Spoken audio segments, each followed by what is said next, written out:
All right, well, I was here the other night around 10 p.m. or so at the main entrance off of Glenwood at Wayne High, and wondered about the strange noises I was hearing from the door. So as I was out and about, I thought I would check it out. And the strange noises are still happening. You hear those? So I'm still a little puzzled where this sound is coming from. Somebody suggested that it could be a ballast from a light such as that one.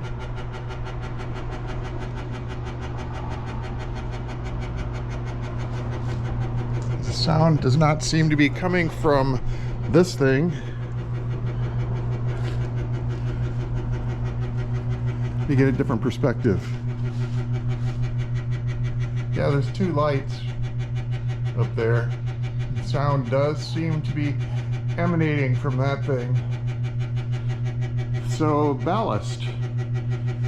So what, is that dangerous?